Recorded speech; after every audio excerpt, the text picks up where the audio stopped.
както и да ги определяме, както и да ги категоризираме децата на новото време, те вече въобще не се вписват така съвсем точно в тези етикети. Тези деца може да изглеждат съвсем обикновени, но ако погледнете погледа им към реалността на света, вече е различен. Всъщност те го виждат такъв, какъвто е, без наслоенията, нанесени от традиции, религии, образователни системи или специални ценности, свързани с може, не може, нормално и ненормално, правилно и неправилно. И ако погледнете очите им, те са някак бистри и широко отворени. Наистина идват на този свят с една вдигната завеса и с един широко отворен поглед. И даже недоумяват защо възрастните не виждат, не чуват и не разбират това, което е толкова просто за тях. Нали, децата със своето така екстрасензорно възприятие не само ни показват различния начин да се живее. Те си имат тяхната дарба и е огромно предизвикателство за нас. Дали ще се умеем да я видим, да я разпознаем, да я отгледаме и да я подкрепим. Това е едно уникално и дълбоко знание. И пак казвам, понятието нови деца вече дори не е актуално. Едно основно послание виждаме във всички споделени преживявания на децата. Децата избират нас и ние избираме тях, за да си свършим важната работа на тази планета. И ако си припомним концепцията на теория от когиталността, че ние създаваме околната си среда, ами същото е. Нали? Ние се учим едни от други в името на голямата мисия, с която и те, и ние, и всички заедно сме тук на тази планета. Тоест ние едновременно сме и родителят, и детето. И всъщност няма разлика. И както казват и учителя, и ученика, и алхимика. Сия ще помоля сега първи слайд да включиш.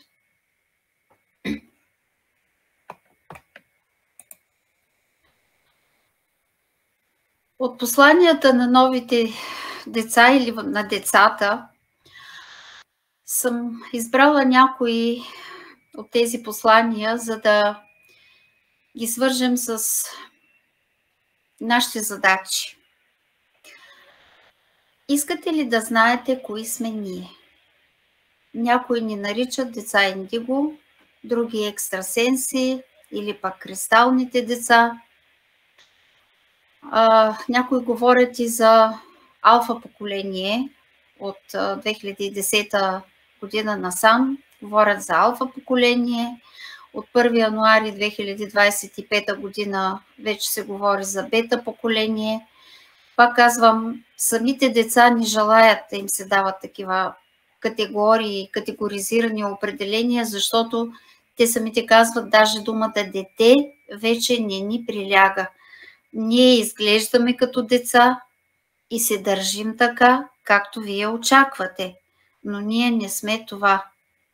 Същото важи и за вас. Изглеждате по един начин и действате по друг, но това не определя кои сте. Вие още сте деца и съзнанието ви съществува в нашето. Ние сме част от всичко това, вие също. Трудно се определя това, което няма определение. Има обаче един начин да ви кажем кои сме ние. Ние сме вие. Ето как ние самите, създавайки елементите в околната си среда, излъчвайки, създаваме тези елементи, т.е. холографския принцип на устройство на Вселената. И още нещо тук ще вмъкна. Вярата и любовта. Всъщност децата идват при нас днес, за да извисят колективните вибрации и съзнание, да ни защитят от страха и от съмнението, да ни внушат любов и вяра. Любов към всичко съществуващо. И вяра, че такова възпитание е възможно. Те искат да ни уверят, че вяра означава да бъдеш любов. Спомнете си как когиталността интерпретира концепцията за вярата. В, я, ра. В предлога в. Я, това съм аз, ра е светлината, т.е. вяра означава в мен е светлината. И посланието на децата за вярата и смисъла, който теория от когиталността влага в тази дума, е свидетелство за освобождаването от старите парадигми и възприемането на нови. От тук и призива на децата да бъдем любов, да приемем с отворено сърце пътя, по който поемаме. Пътешествието живот е най-радостно, когато се отворим за възможностите, дори тези възможности да ни изглеждат невъзможни. Затова нека да бъдем любовта, нека да бъдем вярата, да бъдем радостта, защото така ще служим най-добре на децата, а това означава и на себе си. Така се отваряме за чистата нова енергия, която тези малки същества, малки, но са големи, излъчват край себе си. И тъй като информацията идва непрекъснато, тя трябва да бъде изразена чрез творчески проект, чрез някакво средство. Трябва да бъде предадена чрез такова средство, което притежава потенциала да изрази определено послание. Посланието, което ми се предава, търси подходящ канал и ме моли да му обърна внимание. И понеже всички ние сме изразни средства, бих казала инструменти, уръдия на любовта, и така се активира и нашата интуиция, за да установим по-ясна връзка и хармония с околната си среда. Аз съм казвала този случай, самата аз веднъж в медитация пожелах да ми бъде изпратен духовен учител, който да ме води в работата ми с децата. Отговора беше: ти имаш учител. Това е детето, което е пратено в семейството ни, внучката ми. Тя за това ти е изпратена, за да те учи и помага, за да те съпътства, за да променя вибрациите. И да, тя го прави, тъй като аз съм направила избора да работя в помощ на децата и в общуването си с нея, дори когато спи, особено когато спи.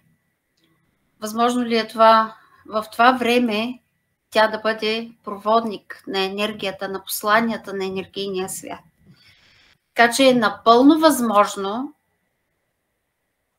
дори самата тя да изпраща идеи и прозрения, не като общува пряко с мен, а докато спи или докато е улисана в игра, защото аз виждам. Това е с всички деца. Децата, които са край вас, с играта си, с поведението си, с любимата им музика, песничка или каквото и да било, те ви предават тези послания.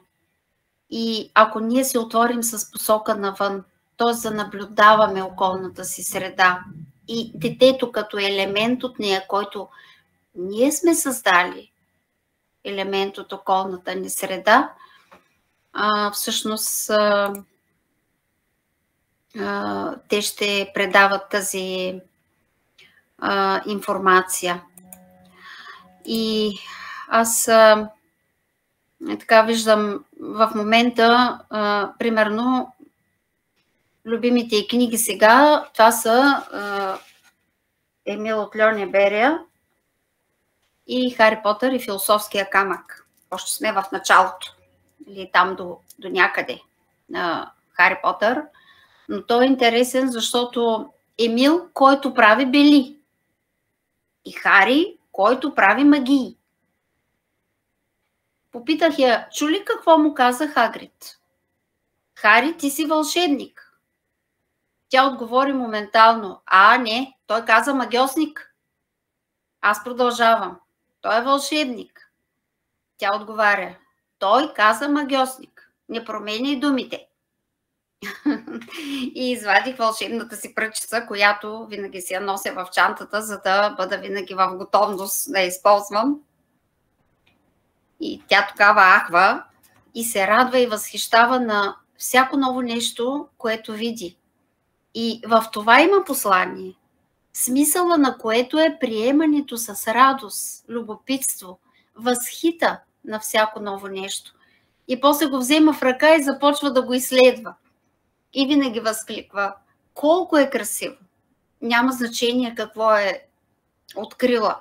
Рокля, блуза, химикал, ластичка за коса. Цялата се променя и грейва, и това се вижда и в атмосферата наоколо. Така че е редно да се научим да общуваме с детето, с цялото му същество, с пълноценния му аз. Дори в онази час, когато в общуването, когато тази част е отвъд физическата му форма. И в този смисъл всичко, което се иска от нас, е да бъдем отворени за тези различни възможности. Редно е да останем фокусирани върху изобилието от енергия, която протича през съществото ни. Какъв ли бил света ни, ако всички живеем в тази хармония, с детето в себе си, с неизменна почит към въображението, към безкрайната вяра в детския си аз. Исус казва, оставете децата да дойдат при мен. И да, всеки ден може да бъде истински, всеки ден може да бъде изпълнен с любов, с радост, с мир, ако го живеем осъзнато. Децата ни сочат този нов път, децата ни показват как истински да чуваме, да виждаме, да чувстваме и да знаем кое е истината. Втория слайд, ако обичаш. Ние не ви принадлежим. Вече знаете това, но ние дойдохме при вас. Вие също. Разбирате ли? Децата нямаше да бъдат на този свят днес, ако беше работата, която вие вече сте извършили. Вие ни приветствахте и ето, че сме тук. Призовахте ни с любовта си един към друг. Сега вие получавате любов. Не се опитвайте да проумеете това с ума си, а го вижте със сърцето си. Тогава ще разберете, че е вярно и ще повярвате. Спомнете си, каквото излъчваш, това получаваш в отговор. Тоест, ние имаме нужда от тези деца, за да изследваме тази част от собствения си потенциал, тези свои аспекти, и за това те идват, за да ни помагат в това изследване и в това взаимодействие, но като цяло и мисията за промяната изцяло на човечеството. Следващия слайд. Ние сме отражение на вашата любов, вашата светлина, вашето милосърдие. Ние сме съвършенството на най-висшите ви въжделения за това, което можете да бъдете и това, което вече сте. Можете да ни научите на много, ако разберете това. Ние също можем да ви научим. Ние сме тук, за да създадем нов свят заедно. Свят, който винаги е съществувал в Божията промисъл. Сега вие трябва да го допуснете в своята. Тогава всички ще го видим и преживеем. Не може да стане другояче. Тук се обръщам, можем да коментираме концепцията за околната среда и за отраженията. Тоест тези елементи от околната ни среда, те са като елементи в околната ни среда, децата са наши отражения. Обаче и ние сме отражения на отраженията, които сме сътворили. Тоест тази взаимна свързаност и взаимодействие между тях и нас, т.е. ние взаимно се учим. Ние сме си заедно с тях. Ние сме техни ученици, те са наши учители. Ние сме техни учители, те са наши ученици. Спомням си в едно от разбужданията, последните онлайн разбуждания, Иво говореше за това да бъдем ученици на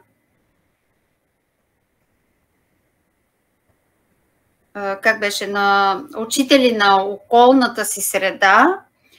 След това обаче ги пускаме пред нас и те стават наши учители, ние като техни ученици, и това е едно взаимно непрекъснато преливане едно в друго.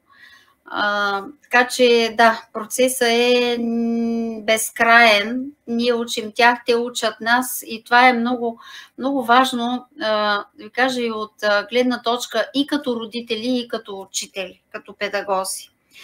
В смисъл, че ако един педагог или родител не се отвори към това, което детето иска да му каже и да го научи на нещо,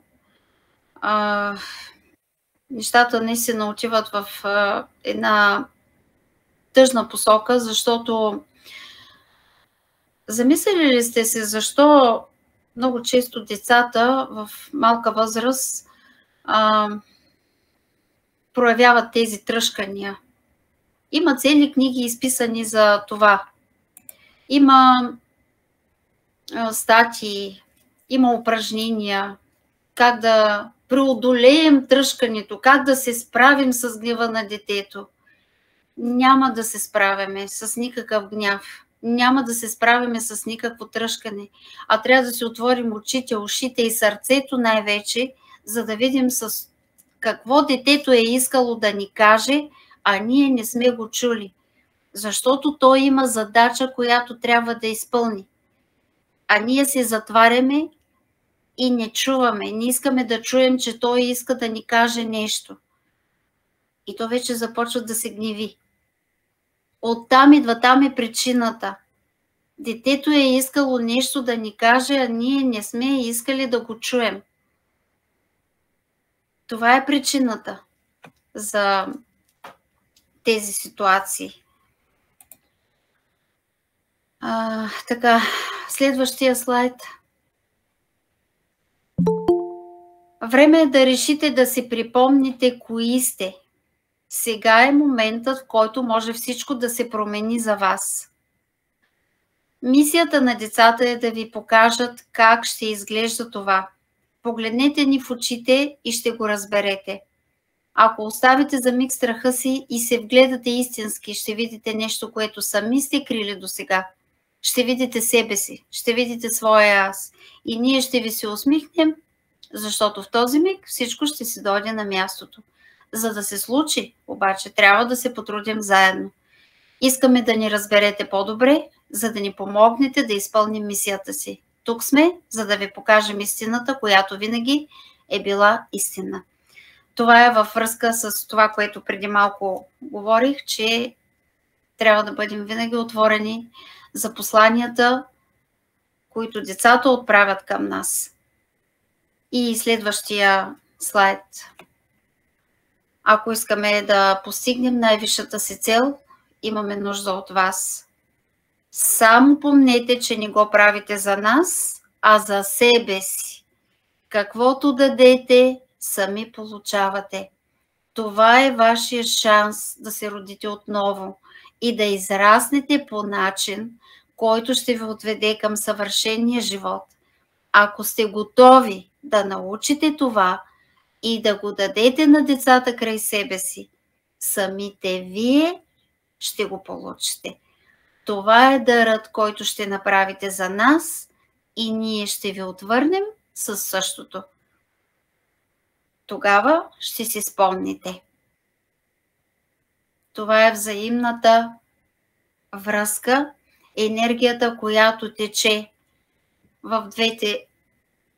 от двете страни и към двете страни и която всъщност е истинската ни мисия на съществуването, голямата промяна, която и децата са призвани.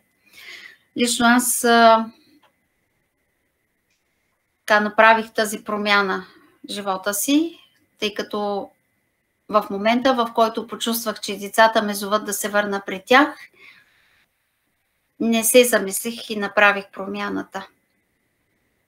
Защото това беше тотална смяна на професията ми. И в началото работих с деца, бях учител, след това отидох в институция, където е свързана работата с научна работа, но и с енергията на миналото се работи там. И сега, когато се върнах към енергията на бъдещето, наистина, спомнете си теоремата на Бел, че всички сме свързани, ефекта на пеперудата и така нататък.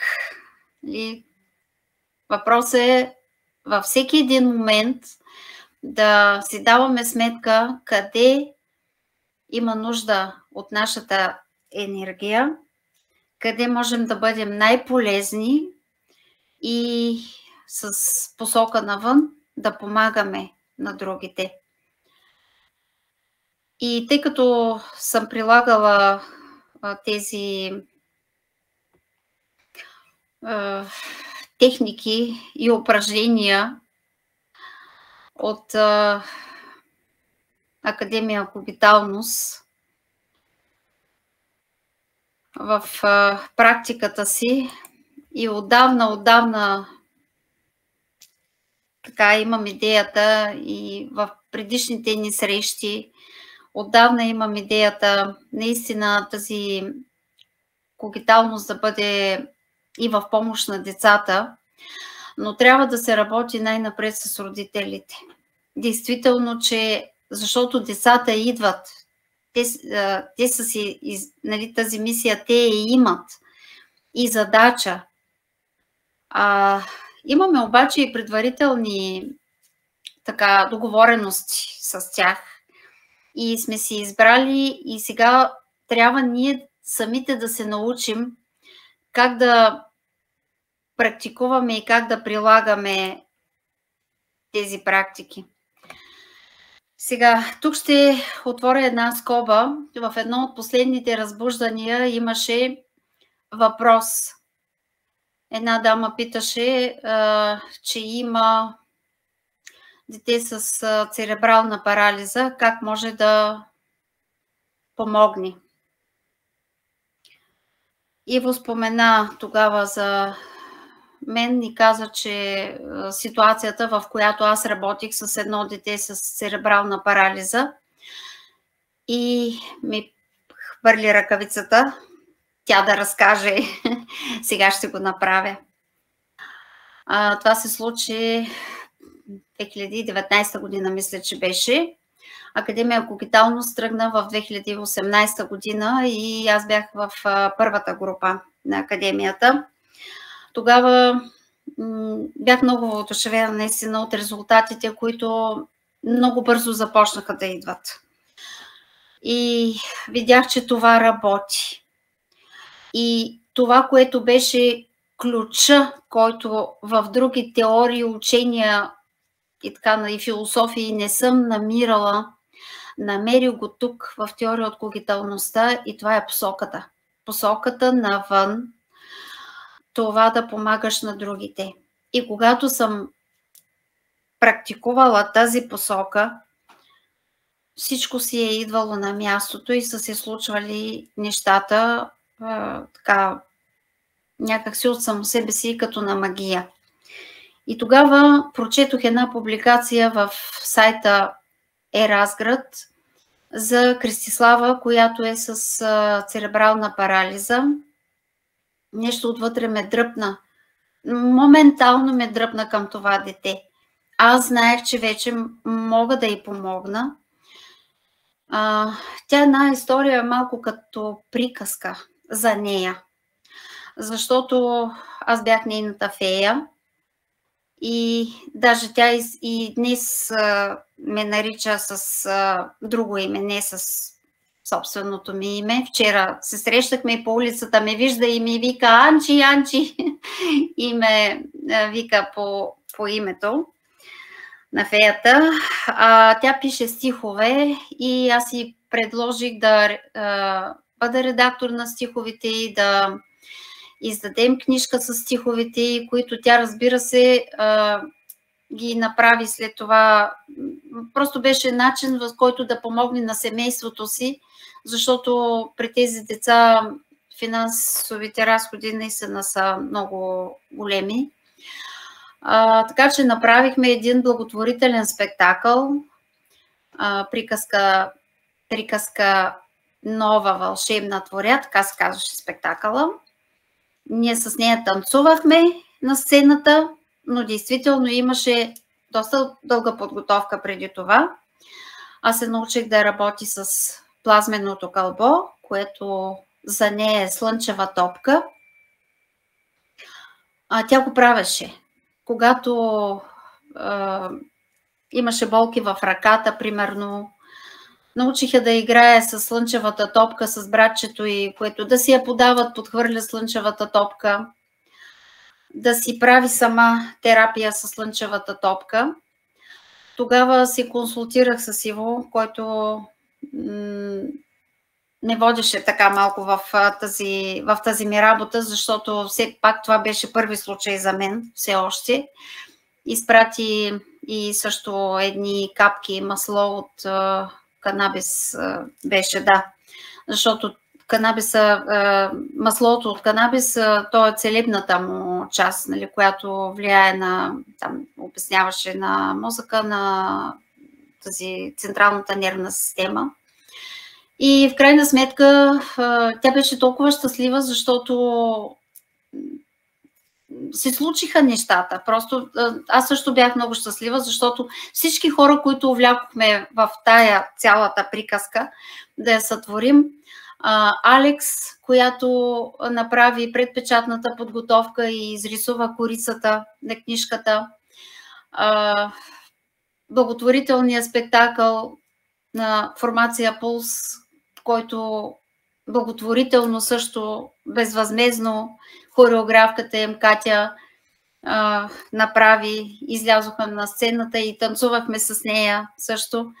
Имаше подобрение в общото физическо състояние на детето.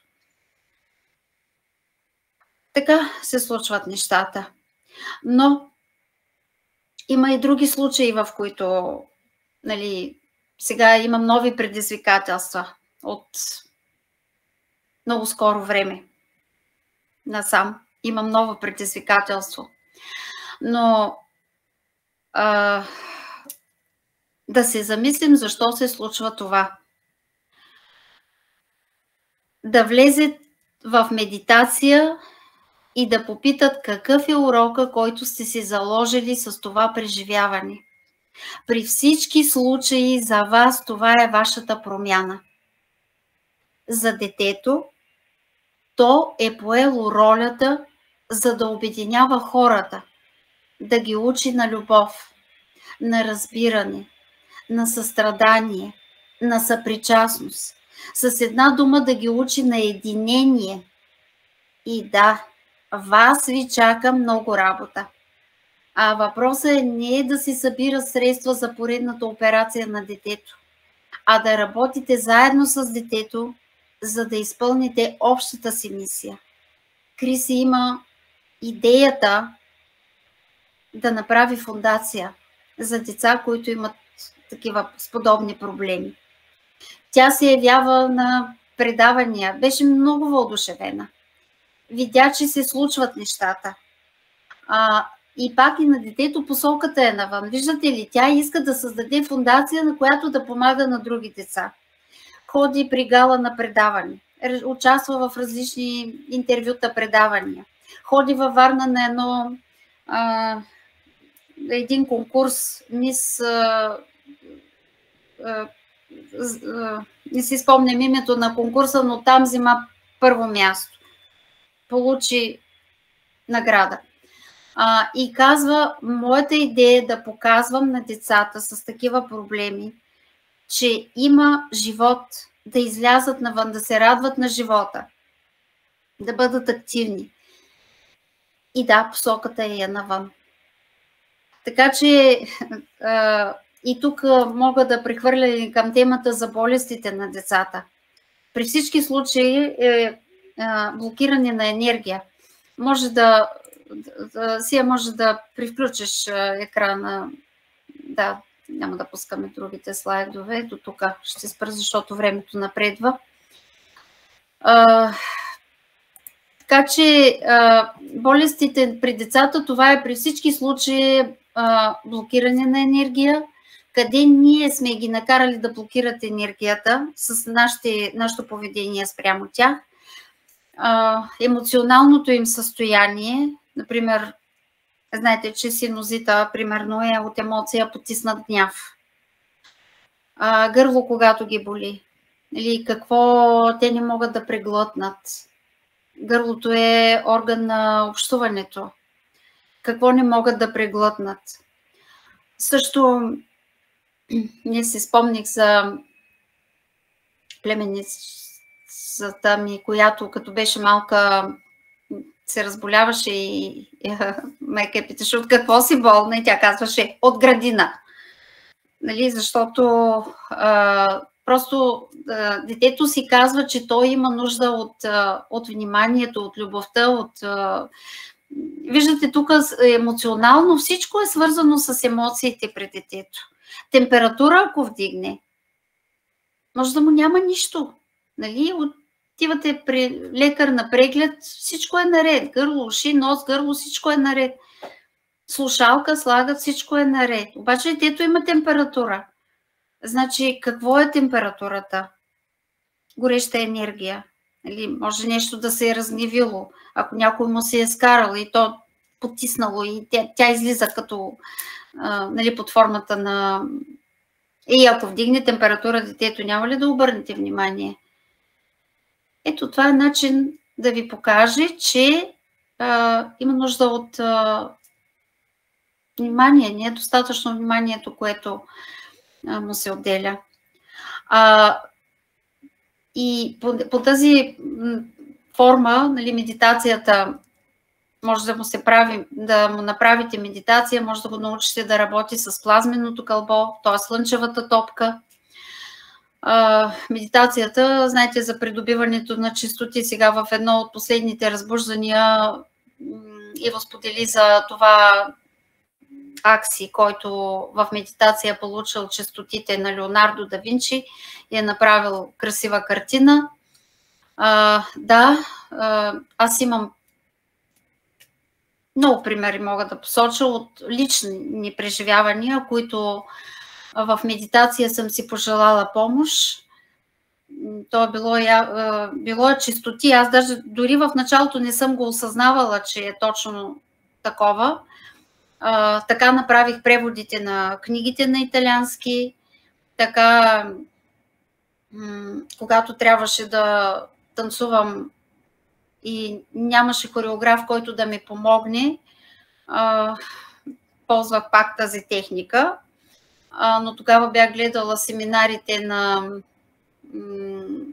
когнитивността, в които разказваха за състезателката ни по айкидо, която си е извикала учител и за една седмица работа след това е направила голямо постижение.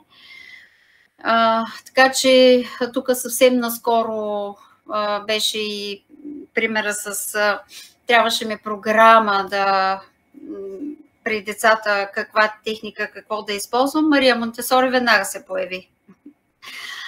Така че това може да се използва при най-различни случаи. И с децата е много интересно, защото, например, използвала съм го в часовете по самоподготовка, всъщност, нали, когато трябва да си пишат домашното. Можете да направите една водена медитация, да влезете, да отидете при пирамидите и там вече зависи какво имат да пишат, нали, какво е домашното. Също урока, когато трябваше да направят домашно за един ден на средновековния царев град Търнов. Разходихме се по улиците, надникнахме тук-таме и след това всичко, което са видяли в водената медитация, съвсем спокойно вече могат да си го запишат. По математика, нали, да си пожелаят честотите на някой известен математик. По музика е някой известен композитор. Или когато си учат да свирят на инструмент. По рисуване, изобразително изкуство. Винаги могат да си пожелаят художник. Съвсем наскоро имах повод да сравня периода в музиката, съответствието с техниките в рисуването, бароковата музика. Нали? И четката, тя си така по-малки маски, а след това широката ренесансова музика, която пък в рисуването е по-голям размах. Това е, всичко идва, честотите от енергийния свят от едно и също място.